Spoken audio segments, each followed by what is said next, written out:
Hoje nós vamos falar sobre crenças, uma das maiores descobertas que nós fizemos aí nos últimos dias, e também, do outro lado, um dos maiores enganos que vivemos por muitos e muitos anos da nossa vida.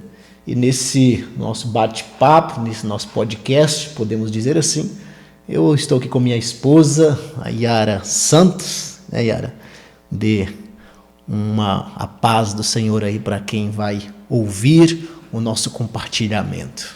Que a paz do Senhor Jesus esteja com todos, que a paz do nosso Senhor Jesus superabunda o coração de cada um de vocês.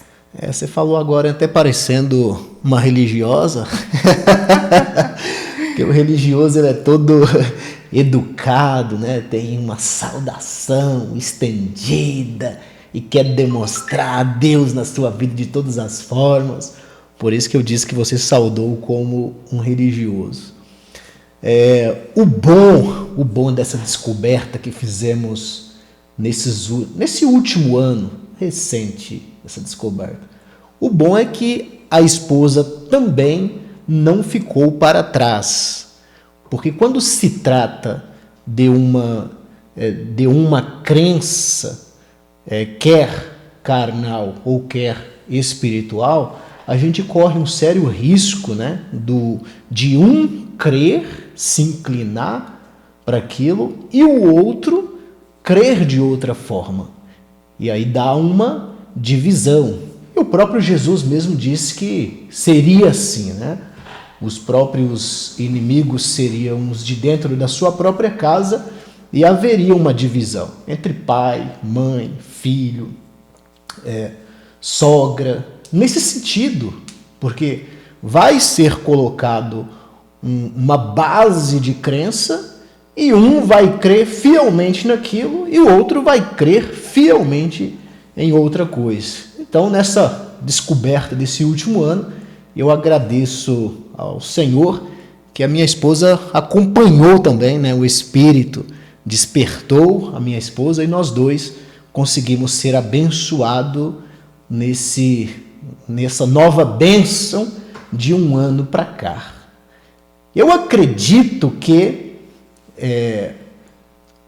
vocês muitos aqui que me conhecem, né, já sabem do que eu estou falando de uma visão da igreja, uma visão do evangelho, e tem pessoas que até disse assim que não me conhece mais hoje, que foi um ângulo assim de 380 graus. Eu saí de 90 e fui para 380 graus, reformulando completamente as minhas palavras, minha forma de crer, e isso é verdade.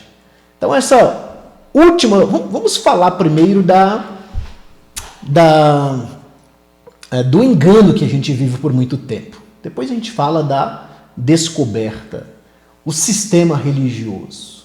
Que grande farsa, que engano que a gente vive por muitos e muitos anos. Eu compartilho com vocês que os meus primeiros passos, quando eu comecei a ser despertado e a buscar, né, a querer uma ligação com Deus em espírito, eu fui submetido aos templos religiosos. Acredito que todos são assim. Quando a gente é despertado, não tem para onde a gente ir. Nós vamos para os templos. Uns vai para a placa A, placa B, placa C, D, por aí vai se estendendo, em várias placas, né? E quando nós chegamos lá, nós somos submetidos a todo tipo de ritual, né?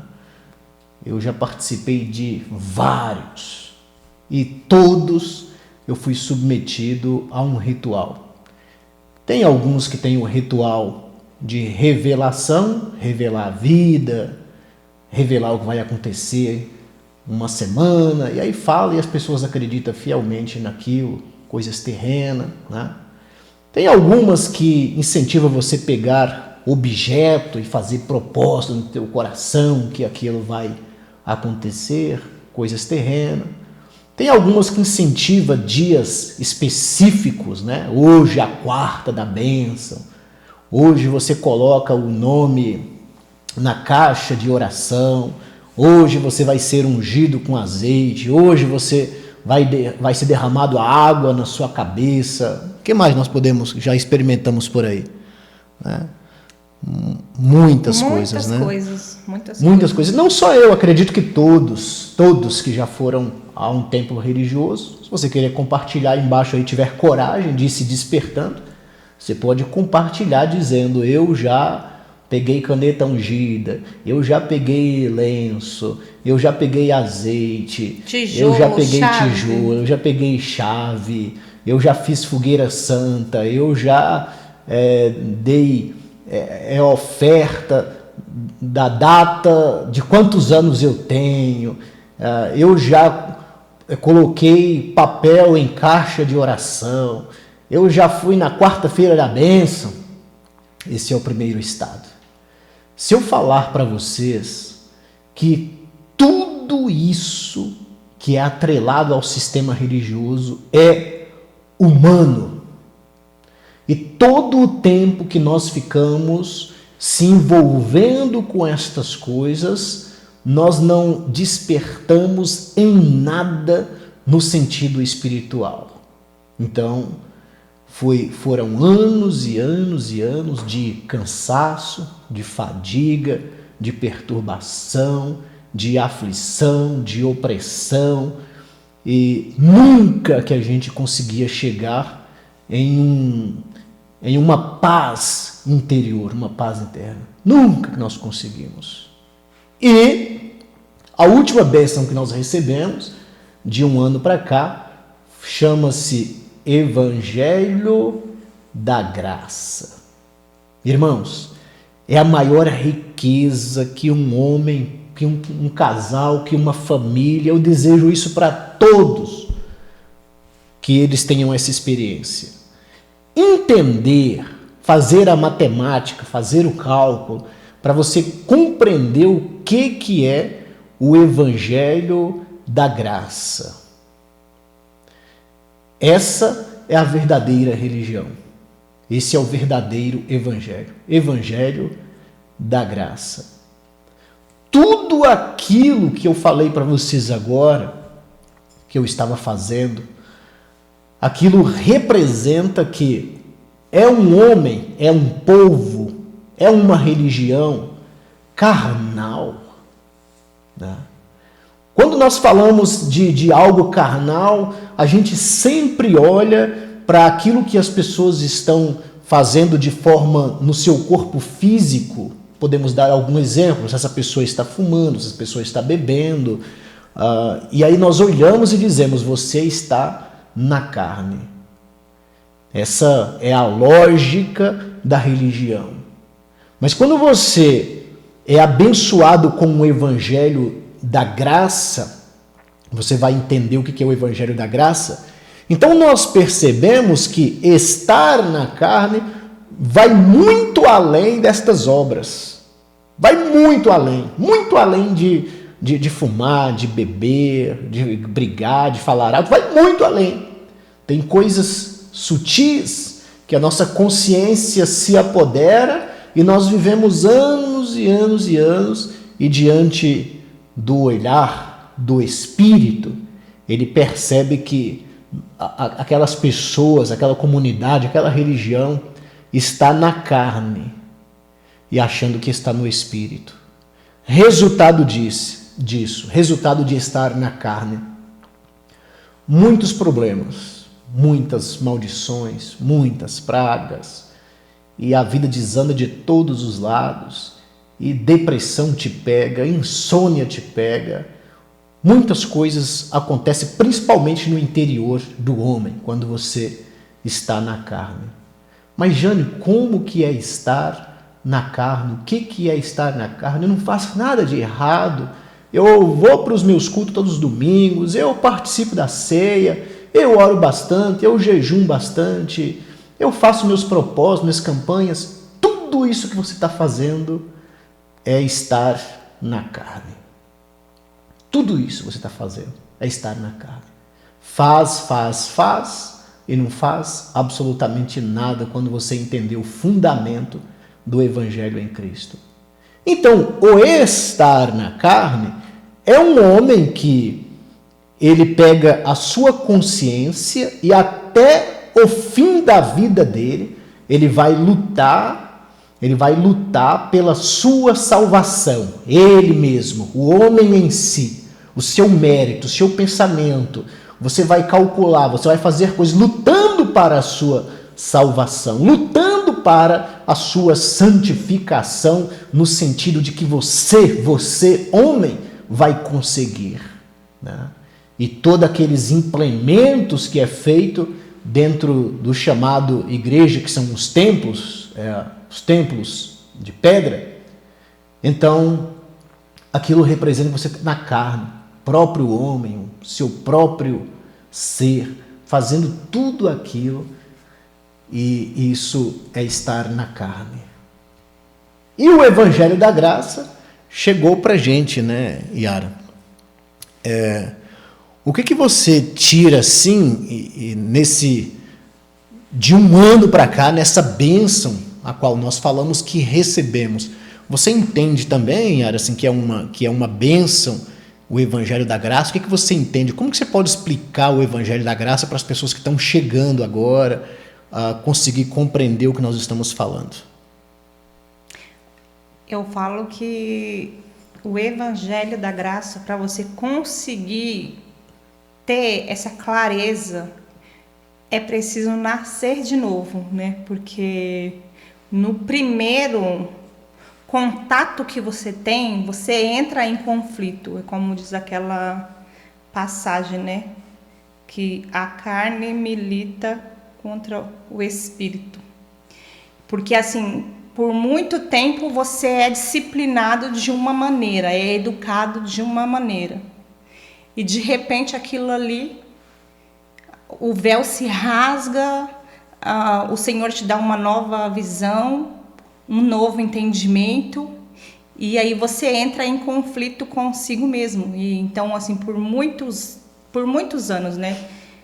Desde quando eu estava lá na religiosidade, então eu sempre falava assim para Deus: Deus, que verdade é essa que liberta? Que eu vivo te pedindo para o Senhor me libertar, que o Senhor venha me preencher com essa verdade, mas essa verdade nunca me alcança, e eu sempre pedia isso em oração, até que um dia, dentro do meu quarto, onde estava ali eu e Deus, eu ali orando, o Senhor me despertou e falou comigo. Ele falou assim: abra em João 6, se eu não me engano, 29.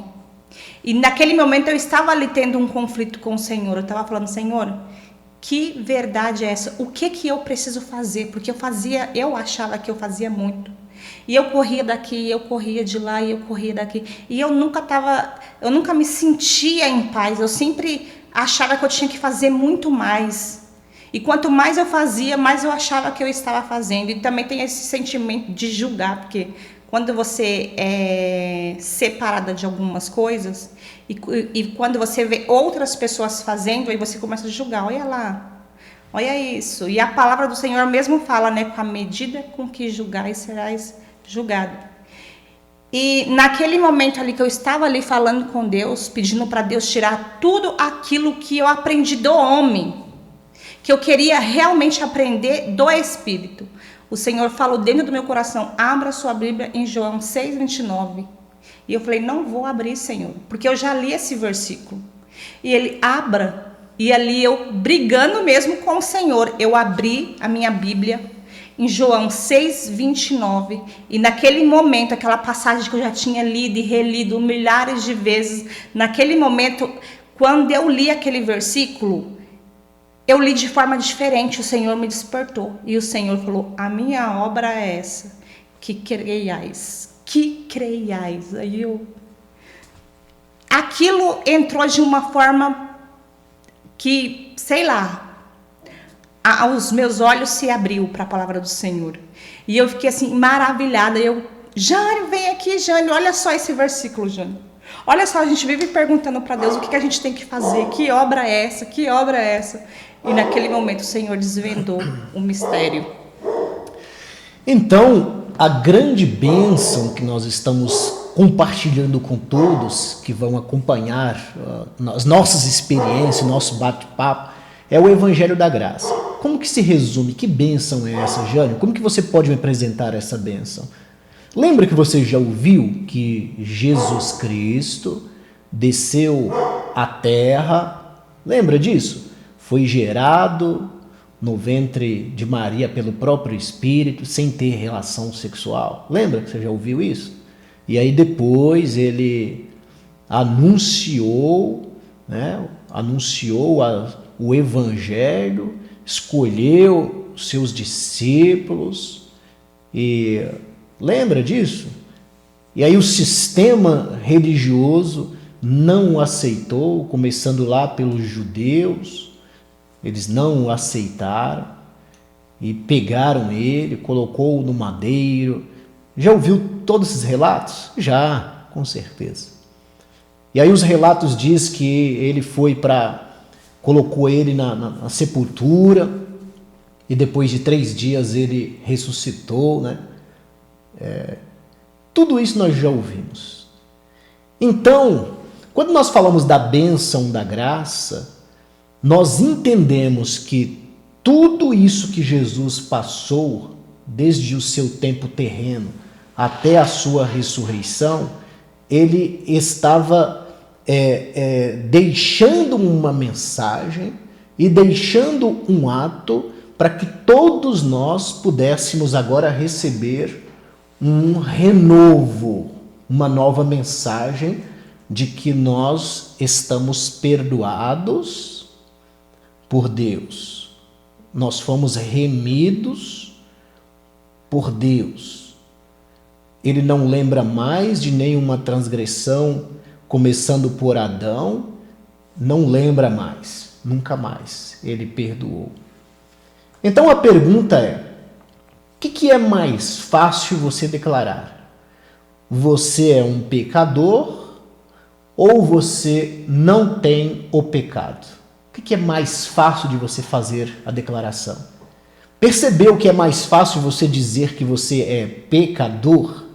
Essa mensagem do Adão, lá no Jardim do Éden que caiu, e aí entrou essa mensagem de acusação na mente dele, e essa mensagem passou a acusar toda a humanidade, e até os dias de hoje, mesmo você dentro de um templo, 30 anos, 40 anos, se eu perguntar para você se você é um pecador ou se você não é um pecador, é mais fácil você dizer que você é um pecador, porque os líderes enfatizam isso na sua consciência e você também, pela origem lá do primeiro Adão, também já tem isso bem definido, que são fortalezas mentais e a maldição do primeiro Adão. E ainda prevalece, percebeu que é mais fácil você fazer essa declaração? Porém, nós estamos falando de uma bênção. A bênção por entender o Evangelho da Graça fundamentado em Jesus depois da sua ressurreição. Então, o que muda? Quando nós tomamos conhecimento de tudo que Jesus passou, nós entendemos que ali ele justificou o homem, perdoou o homem e aniquilou o pecado, acabou com a morte. Não tem mais divisão e nem separação entre o homem e Deus. Aí eu pergunto assim, com esse entendimento da graça, quem são vocês?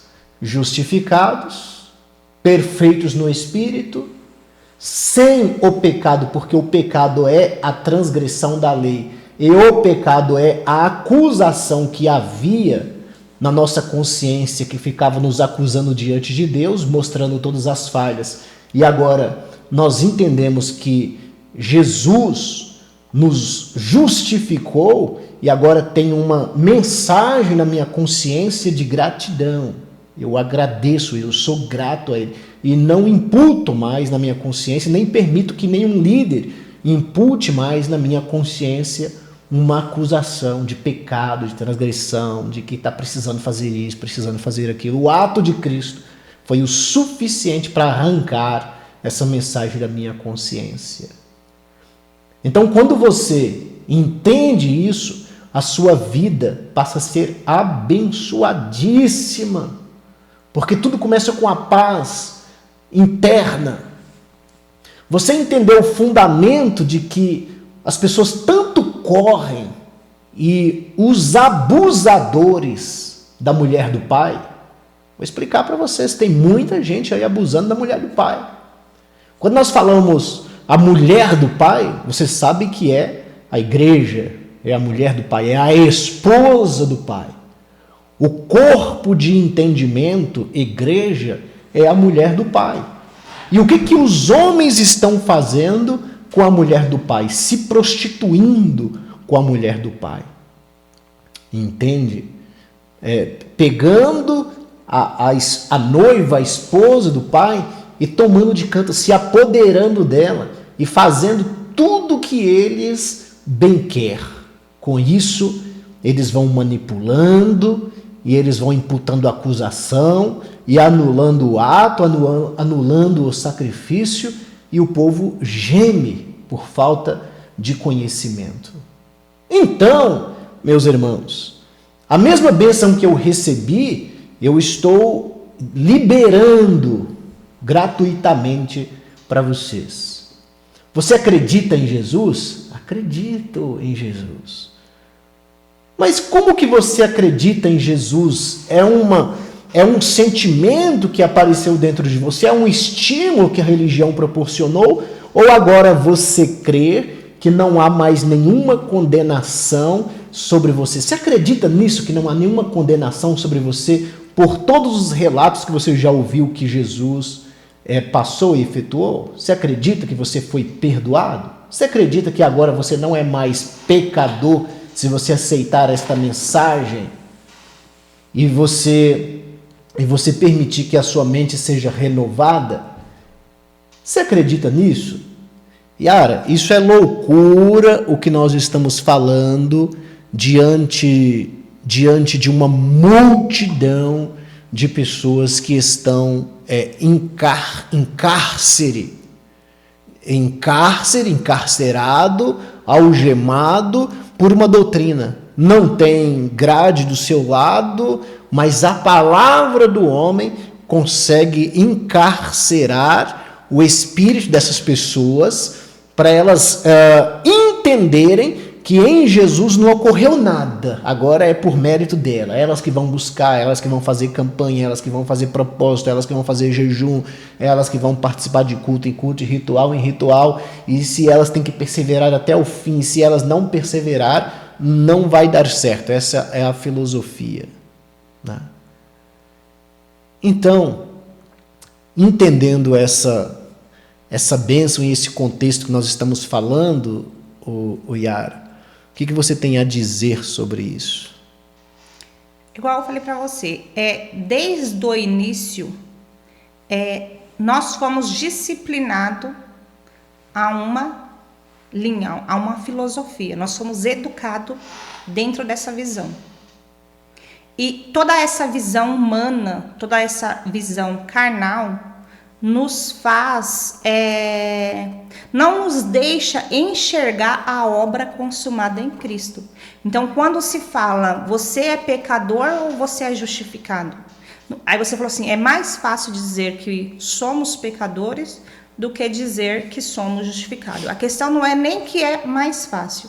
A questão é que fomos educados dessa maneira, de dizermos que, para que nós viéssemos a se humilhar diante de Cristo, nós temos que dizer que nós somos pecadores. Tem até uma passagem, né, que diz assim, que havia, acho que é a passagem do fariseu, né, acho que é do fariseu, né, que fala que tinha um homem que estava precisando de... Não, desculpa, errado. Há uma passagem na Bíblia que dizem que um homem orava da seguinte forma. Aqui os líderes também entendem errado, porque esses dias eu estava conversando com um pastor e eu falei para ele, ele me citou esta passagem. Um homem estava orando da seguinte forma: Senhor, eu não sou como ele, que é pecador, eu sou justo, eu cumpro os meus mandamentos, eu faço tudo certinho, eu observo atentamente, eu tenho o meu parâmetro de se justificar, é meio-dia e eu faço minha oração, tantos dias eu faço meu jejum, tá tudo certo. E o outro estava orando: Senhor, compadece-te de mim, porque eu sou um necessitado e eu preciso de ti. Qual que foi justificado? Né? Qual que estava orando corretamente? Aí todos vão dizer: o que estava se humilhando, dizendo que necessita de Deus, que depende tudo dele, que ele se reduziu a nada, corretamente. Então, quando nós falamos do Evangelho da Graça, as pessoas entendem isso errado, quando nós falamos que nós já tiramos a culpa da condenação, já nos sentimos justificados. Quando nós falamos desta forma e temos o entendimento, isso é uma verdade, nós como homens reduzimos a nada. Nós estamos falando porque o nosso parâmetro é a obra consumada em Cristo. Então nós reduzimos a nada. Chegamos à estaca zero de homem, zero de mérito carnal. Tudo que nós falamos agora, se estribamos, confiamos na obra do Espírito, a obra feita em Cristo. Enquanto em outro tempo, quando nós estávamos na filosofia religiosa, nós dizíamos: por que Deus não está me abençoando? Todo domingo eu estou naquela igreja, parece que Deus não existe, porque eu faço campanha, eu faço propósito, eu faço jejum. Sabe o que é isso? Não confia em nada. Essas pessoas que fazem esse ritual e essas obras não confiam em nada em Deus. Não é nada do Espírito. Tudo é uma obra do homem. Então, fazendo uma simulação com esta parábola, aquele que se humilhou é aquele que se esvaziou de si, tirou todo o seu mérito. E aquele que pontuou a sua justiça é todo o seu mérito.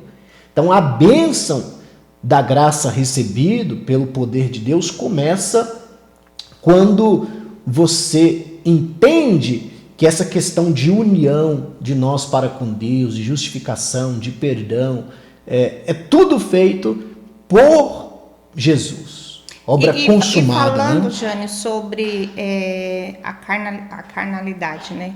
Quando nós estamos dentro de um templo, preso ali dentro de uma denominação, igual eu falei anteriormente, que passamos a vida toda sendo educados dessa forma. Então, quando você olha, dando o exemplo dessas duas pessoas, né? Um estava dizendo que era perfeito e o outro que estava dizendo que era um necessitado. Quando nós não, porque hoje o Senhor já tem me libertado, né? Precisa libertar muito mais, mas eu estou no processo do aperfeiçoamento. Mas em outrora, que eu dizia, por eu estar dentro de um templo, por mais que a gente fala assim, eu sou pecador, o que acontece? Só que quando você olha ali para aquelas pessoas que estão fazendo as obras que você não faz, você olha para ele como pecador e você se olha ali como santo. Mas santo na visão de julgar, você está julgando. Então, se você for comparar aquela pessoa que faz aqueles atos absurdos e para você que está ali dentro de um templo, tendo aquela vida certinha ali que aquele líder está mandando você seguir, você não se acha pecador. Então, quando você olha para essas duas pessoas que a gente fez a comparação, um dizendo que que fazia tudo certo e o outro que não fazia e que era necessitado, olha só como que distorce essa visão, né? Olha só como que distorce essa visão. Então, se você fala que você é pecador e você fala assim, eu sou pecador, eu sou um pecador diante do Senhor Jesus, você está falando assim, eu estou me humilhando ali. Mas só que quando você olha aquela outra pessoa que está fazendo as obras que você julga que você não faz, aí você não se vê mais como pecador, entendeu? O que eu quis dizer? Eu não sei se você conseguiu entender a visão. Quando você olha aquela pessoa que você julga que está tendo atitudes horríveis, aí você já não se vê mais como pecador. Na verdade é assim. Eu eu tive um problema no início aqui dessa migração do ministério da lei na consciência do homem, de chegar diante de Deus pelo parâmetro da sua própria obra do certo e do errado.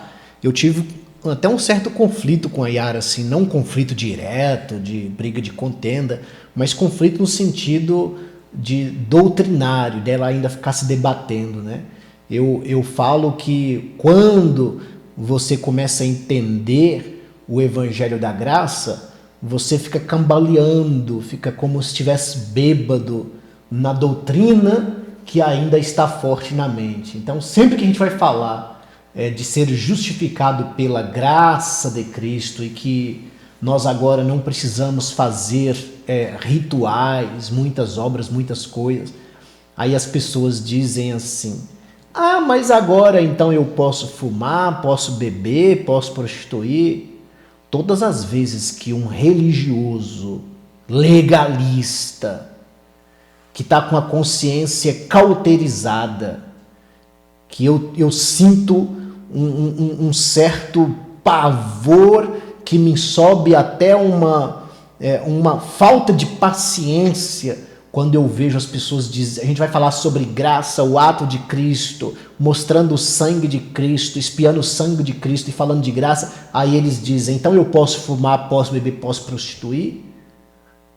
Por que um homem na sua miserabilidade, por que o homem na sua decadência tem que dizer que aqueles que estão olhando para o ato de Cristo, somente pelo ato de Cristo, agora vai fumar, vai beber, vai prostituir?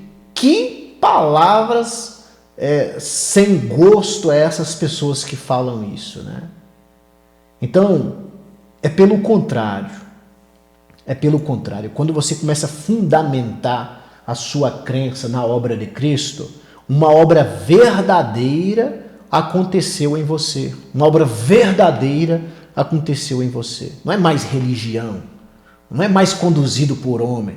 Se Deus é verdadeiro, se tem um Espírito que é verdadeiro, se o Evangelho é verdadeiro, a partir desse momento ele ocorre em você. E aí o que a Yara está tentando dizer é em relação quando você vê alguém praticando obras na carne, de forma que em outro tempo, no sistema religioso, nós iríamos olhar para aquelas obras, porque o nosso parâmetro era a obra, e iria condenar aquela pessoa.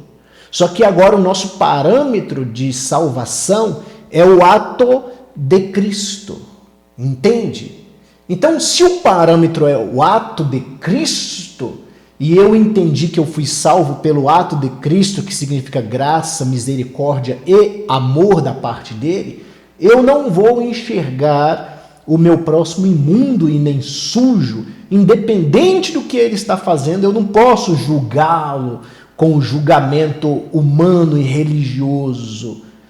O mesmo tempo que precisou para mim, como se diz assim, largar algumas obras que não fazia muito sentido para mim, aquela pessoa também, a qualquer momento, ela pode deixar de fazer aquilo que para o homem representa muita coisa. Entende? Para o homem representa muita coisa. Para o homem fraco é escândalo, para o homem fraco representa um absurdo, mas eu enxergo aquela pessoa com a mesma obra espiritual que ocorreu em mim, de entender que eu fui salvo pelo ato de Cristo, é a mesma obra que eu enxergo o meu irmão. Então aí eu passo a julgar a todos, não no sentido da carne, mas julgar a todos no sentido da obra de Cristo feito por todos, e aí vai sair o embriagado da doutrina, o ser bêbado com uma doutrina, o ser neste com uma doutrina, que que as pessoas vão ficar sempre nessa. Mas eu posso fazer isso, eu posso fazer aquilo, eu posso fazer isso, eu posso fazer aquilo. Se eu não tivesse fundamentando hoje a minha fala, a minha vida em uma religião, e você falasse assim: Jânio, você bebia antes? Não, nunca bebi antes bebida alcoólica. Você fumava antes? Não, nunca fumei antes. Você gosta de bagunça? Não, nunca gostei de bagunça. Você gosta de falar palavrão? Não, nunca gostei de falar palavrão. Você gosta de xingar, de brigar? Não. Então agora você está falando de graça. Qual que é a loucura da cabeça das pessoas de pensar em uma coisa dessa? A gente vai falar de graça, mostrando o sangue de Cristo. Tem uns, eu falo esta palavra assim, no sentido de ser malditos, que diz coisas que não concernem. Há malditos que dizem assim: mas isso que vocês estão falando é hipergraça, é supergraça. E aí eu sempre digo para estas pessoas, quando eu me encorajar um pouquinho mais, não vai ser nem hiper nem super, não, vai ser triper graça, porque eu vou demonstrar essa graça no ato de Cristo com abundância. Vou expressar para escandalizar vocês mesmos de todas as formas. Vou dizer que Cristo salvou os pecadores. Entende? Porque ele disse assim que não veio para os sãos, porque eles não precisam de médicos. Ele veio para os doentes, porque esses que necessitam. Não veio para condenar o mundo, mas veio para salvar o mundo. Então a bênção nesta noite é que nós entendemos, Yara, que não há condenação para nós que cremos em Jesus. Glória a Deus. Não há condenação. Já chegou muito tempos que eu dizia para o Jânio que eu era salva, que eu cria na minha salvação em Cristo. Só que ele discordava de mim. Só que eu falava sem entendimento, mas eu cria na salvação. Eu falava assim: eu sou salva em Cristo Jesus. Mas você fala alto, você briga, você não sei o que, não sei o que. Mas eu sou salva em Cristo Jesus. Por que o pessoal, por que o pessoal falou que o Jânio fez assim um ângulo de 380 graus? Ele estava aqui porque eu era legalista. Eu já cheguei momentos de falar para um grupo de pessoas a seguinte mensagem: hoje, nesse dia de sábado, às 8 horas, se vocês perguntarem se eu sou salvo, eu vou dizer que hoje, nesse horário, nesse segundo, sim. Amanhã eu não posso dizer para você que eu sou salvo. Sabe o que é isso? Legalista, nécio, falta de entendimento, cego por uma doutrina, cego por uma religião. Porque eu tinha sido ensinado pelo homem a colocar como parâmetro o bom comportamento, a lei na consciência, para que através disso, dessa carnalidade minha, eu galardoar em cima da minha carne, galardoar em cima da minha força e dizer: por isso eu sou salvo. Por isso que eu dizia que naquele dia, naquele horário, como eu estava com boas obras, com bom comportamento, para mim naquele dia eu estava salvo. Mas no outro dia, se eu saísse um pouquinho da minha rota, da minha caminhada de parâmetro humano, carnalidade, esforço humano, então a minha consciência me acusava, eu me jogava no chão e eu já me sentia um lixo, me sentia condenado, porque a religião me ensinou assim. Eu tinha até vergonha de unir novamente com um grupo de pessoas, porque era um constrangimento gigantesco, porque o meu parâmetro era lei. Então eu dizia que não sabia. E hoje, se você perguntar para mim, Jânio, você está salvo? Salvo, perdoado, justificado, santificado, unido ao Espírito e já reinando em vida nas regiões celestiais, com total entendimento que o Espírito tem dispensado para dentro de mim, já possuindo a vida eterna e já dentro do reino de Deus, que é paz, que é justiça, paz e alegria no Espírito. Mas por que você mudou de 90 para 380 graus? Porque o meu parâmetro entre hora era carne. E o meu parâmetro hoje é o ato de Cristo. Aí muda tudo. Quando o parâmetro é o ato de Cristo, te convenceu. Quando o parâmetro teve é o um ato de tempo atrás Cristo. que eu estava conversando com uma pessoa e eu estava falando sobre o Evangelho da Graça. Era uma pessoa também que é cristã. E aí eu comecei a falar desse novo entendimento das boas novas de Cristo, né? E aí ela fez a seguinte pergunta para mim, ela falou assim, Yara, mas tudo que você está falando é muito novo para mim, eu nunca ouvi ninguém falando sobre isso que você está me dizendo agora. E eu cresci dentro de uma religião e eu nunca ouvi isso. E dessa maneira que você está falando, faz muito sentido. Mas só que ainda eu preciso ouvir muito ainda para mim poder acreditar. Aí ela pegou e fez assim, ela falou assim para mim, você acha que você falando do jeito que você fala, você vai conseguir convencer as pessoas? Você acha que você vai conseguir atrair as pessoas da maneira que você fala? E eu falei para ela assim, a minha intenção, quando eu estava dentro de uma religião, dentro de uma doutrina humana, a minha intenção era convencer as pessoas. Hoje em dia, eu não quero convencer ninguém. Se o Senhor me dá a oportunidade de eu falar das boas novas, eu falo. Se a pessoa querer ouvir, eu continuo. Se a pessoa não querer ouvir, eu não falo. Porque eu não tenho a intenção de convencer ninguém, porque eu não tenho esse poder de convencimento. Mas o mesmo que me convenceu, vai convencer a todos. É que muda, né, Yara, essa questão de convencer as pessoas. Hoje, conforme nós temos um entendimento, em outro tempo nós dizíamos assim, vamos fazer o evangelismo, né? Vamos pregar para as pessoas, vamos trazer as pessoas para cá, mas na verdade, quando você vai observar tudo que você está fazendo um proselitismo, né? Você está pegando as pessoas e tentando trazer para um departamento físico, templo de pedra, e que aquelas pessoas fiquem sobre o seu domínio, sobre a sua liderança, chama prosélito, né?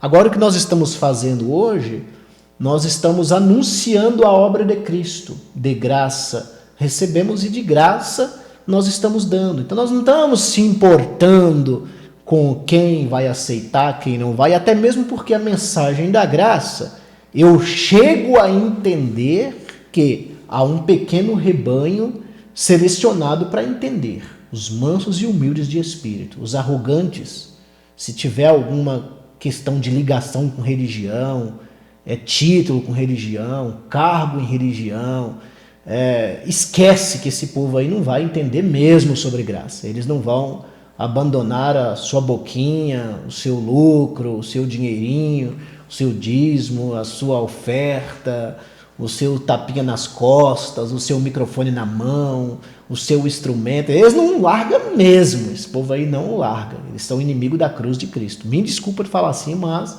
é só fazer um teste. Pega um religioso e vai falar assim, da graça. Quando nós, né, eu falo nós, quando eu e você estávamos debaixo de uma doutrina humana, quando nós estávamos atuando na carne, achando que nós estávamos no espírito, a gente sempre tinha a necessidade de uma muleta.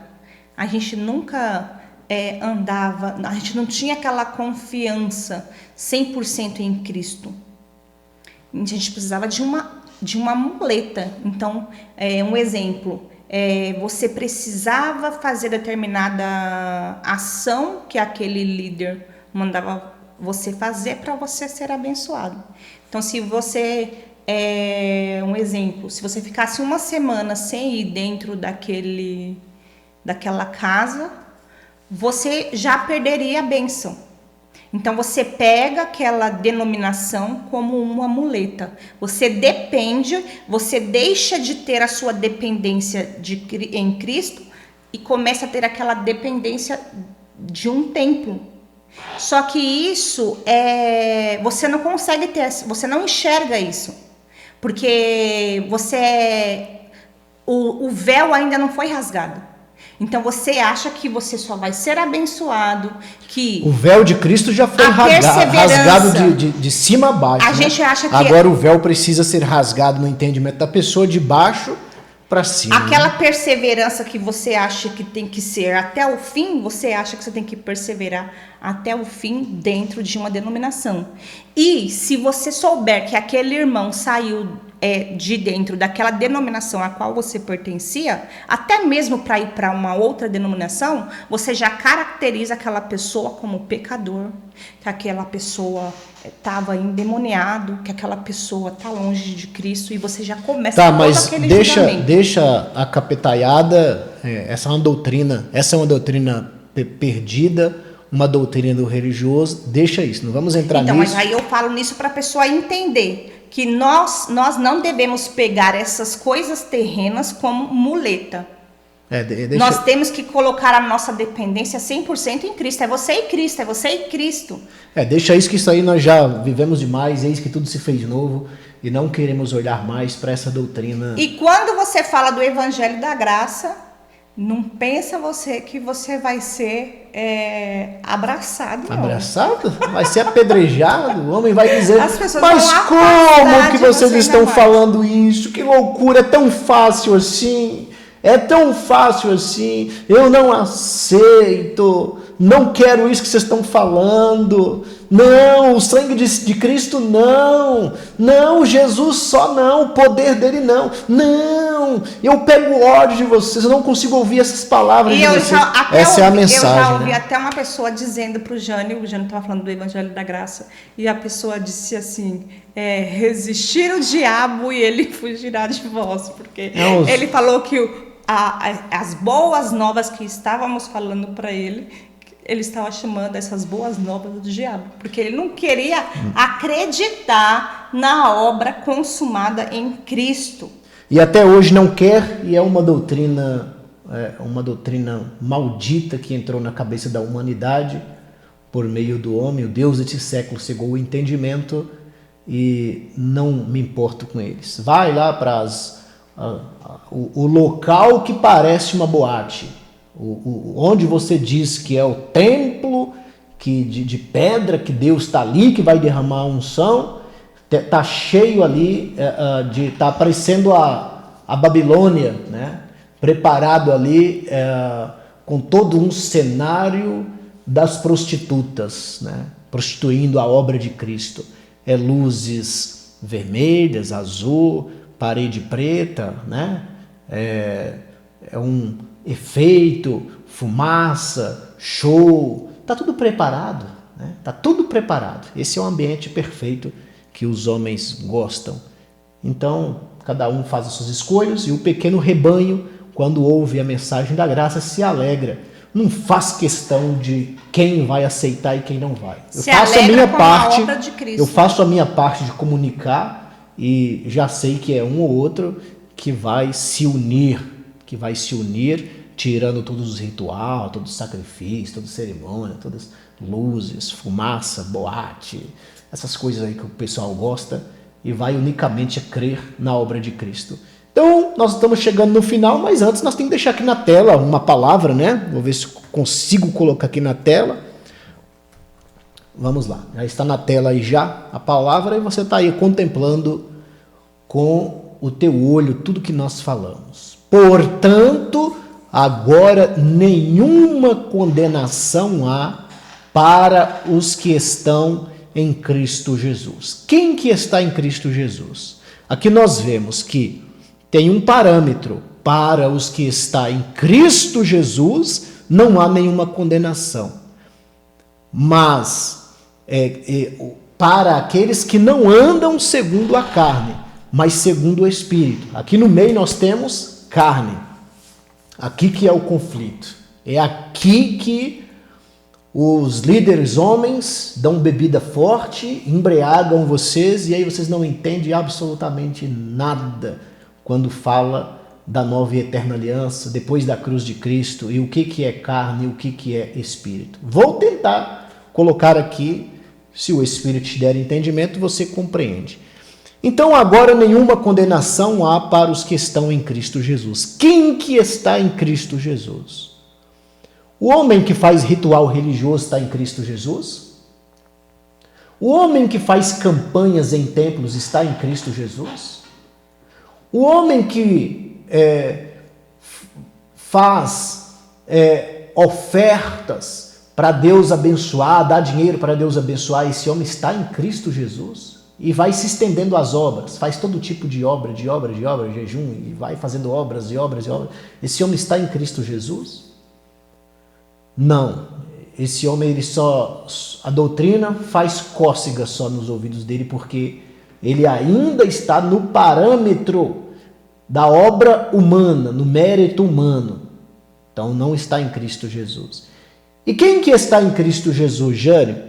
É aquele que entendeu que o ato que Cristo fez, ele cessou a maldição e o pecado de Adão ali para toda a humanidade. Ali foi cessado. Ele fez ali, cessou. Se havia alguma maldição, se havia algum pecado, ali foi cessado. Se havia alguma dívida, ali ela foi paga. Se havia algum escrito, ali ele foi riscado. Se havia principados e potestade, ali eles foram expostos.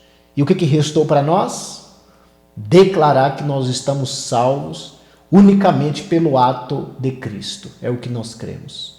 Então, nesse sentido, nós estamos em espírito. Espírito quer dizer a pessoa do Cristo. Espírito quer dizer a manifestação do Evangelho na nossa consciência e entender o que ele fez, o que nós temos de herança. Então, nesse sentido, nós estamos em espírito. E quem está em espírito, tem alguma condenação quem acredita que o ato de Cristo justificou a gente? Tem alguma condenação? Claro que não. Não tem nenhuma condenação. Mas nós não andamos segundo a carne, são essas obras que eu citei aqui, mas segundo o Espírito. Então, eu comecei no início dizendo que por anos e anos eu vivi dentro de um sistema que era maldito, que é carnal. Então, quem andam segundo a carne, esses é um tormento. Carne, vocês têm que renovar a mente, que aqui Paulo não está falando carne no sentido que os evangélicos conhecem, de beber, de fumar. Isso é muito fácil de falar carne, porque vocês vão entender esta obra. Agora, o difícil é você compreender que um ritual religioso que parece ser tão bom, tão inofensivo, e você está fazendo aquilo como um parâmetro seu. E acaba que você estando na carne, você não se justifica em Cristo. Então, para esses, ainda há condenação. Para esses, eles vão acordar de manhã e vão dizer, hoje eu estou condenado. Amanhã ele diz, eu estou salvo. Hoje eu estou mal com Deus. Amanhã eu estou bem com Deus. E vai ser essa luta aí. Né? Vai ser essa luta, porque se justifica na sua própria obra. É carne. Então nós temos que sair desse parâmetro de carne. Seguindo a leitura, porque a lei do Espírito de vida em Cristo Jesus me livrou da lei do pecado e da morte. A lei do Espírito de vida, de obra consumada, de salvação e de perdão, revelada em Cristo Jesus, livrou a mensagem na minha consciência do pecado e da morte que havia em Adão. Nos livrou. Nós estamos livres disso. Já viu alguém pregando uma mensagem do início até o fim e justificando o homem pelo ato de Cristo? De forma sem vacilar e sem inconstância, sem timidez? Eu estou falando para você. E todas as vezes que você vê o cocheando entre dois senhores, não me dê ouvido. Porque nós temos que apoiar, testificar, confirmar, dar o depoimento, sempre do ato de Cristo. como para justificar o homem. Diante dessa boa notícia, você se sente condenado ou justificado pelo ato de Cristo? Responde aí. Justificado, claro. Seja corajoso. Receba a sua salvação na sua mente. Tire a acusação da sua consciência. E aí continua a leitura. Porquanto o que era impossível à lei era um princípio, né, de 613 mandamentos criado por Moisés para o homem ver o pecado, ver as suas falhas, e por isso ninguém conseguiu se justificar. Só que a lei não era para os gentios, a lei é para os judeus, só que o gentio se apodera dessa lei quando entra na sua consciência o parâmetro do bem e do mal. Então ele faz da consciência dele mesmo juiz para si mesmo. Então ele acaba que ficando, ele se acusa e se defende, ele se salva e se condena. Então apodera-se da lei desta forma. E na graça já não se apodera da lei? Não. Na graça é tudo pela fé no ato de Cristo. Então cessa esse juiz de condenação para nós mesmos. Recebemos um único julgamento, e o meu julgamento é esse, que veio ao mundo e nós o aceitamos. Ministrou o pagamento de dívida e nós o aceitamos. Ministrou o perdão e nós o aceitamos. Então, era impossível para a lei, visto como estava enferma pela carne, pelo mérito do homem, pelo bem e pelo mal, certo e errado. Deus, enviando o seu Filho em semelhança da carne do pecado, pelo pecado condenou o pecado na carne, para que a justiça da lei se cumprisse em nós, que não andamos segundo a carne, segundo o parâmetro, mas andamos segundo o Espírito, a obra feita e consumada em Cristo Jesus. Porque os que são segundo a carne, segundo o seu parâmetro humano, segundo as campanhas e a lógica e a filosofia religiosa, inclinam-se para as coisas da carne, desse mundo. Mas os que são segundo o Espírito, para as coisas do Espírito. Porque a inclinação da carne é morte, mas a inclinação do Espírito é vida e paz. Eu deixo essa mensagem para que todos nós possamos ser justificados no ato de Cristo. Esse foi o nosso bate-papo aqui, eu e a minha esposa, Yara, e nós vamos vir aqui muitas vezes mais para falar para você do Evangelho da Graça. Só que eu quero deixar bem claro que todas as vezes que você ouvir a gente falando, eu não quero que você assimila a minha mensagem, nossa fala, com a mensagem do sistema religioso. Se eu conseguisse fazer uma exposição de forma que, quando você tocar, ouvir, você já entender imediatamente que eu não estou unindo a minha fala ao sistema religioso, eu faria. Ainda não sei como manifestar em palavras para você, logo que ouvir, já fazer essa divisão. Eu quero que você, logo que você ouça, você já faça essa divisão. Se for da lei, então vai para a lei. E se pertencer a um movimento que é do Espírito, da graça, então aí você vai ouvir, vai remoer, pensar e vai ficar aqui conosco. Então tem que fazer essa divisão. Tem que fazer essa divisão. É como espada de dois gumes. É isso, Yara. É isso aí. Hoje eu desfruto da paz e da alegria em Cristo, no Espírito. E ligando a isso no mundo físico, isso torna o mundo físico ainda mais leve, né? Porque a gente não vive ali perturbado no espírito e aqui nesse mundo, né? O Senhor nos dá a paz no espírito e a gente consegue ver todas as coisas com mais leveza aqui no físico. Foi colocado 2 caminhos diante de ti. Escolha qual caminho você deve seguir. O caminho da maldição é o caminho do homem, das filosofias, das doutrinas, do sistema e dos dogmas. E o caminho da bênção é o caminho de Cristo, que é a porta verdadeira, o único pastor. E para estas ovelhas ele abre a porta as suas ovelhas ouvem a sua voz, entende o seu chamado, segue, ninguém arrebata da sua mão. Mas o falso, esse cria atalho e faz com que as ovelhas não entrem pela porta principal, mas suba por uma outra porta. Então, se você quer mudar de vida em todos os parâmetros, escolha a porta verdadeira, o Evangelho da Graça, o Senhor Jesus Cristo, sendo justificados, salvos, e testificação e doutrina unicamente pela fé. A lei da consciência do bem e do mal não tem nenhum efeito espiritual, a não ser de você manifestar um bom comportamento e um parâmetro com o homem, com o próximo, mas diante de Deus. A justiça do homem diante de Deus é fracasso.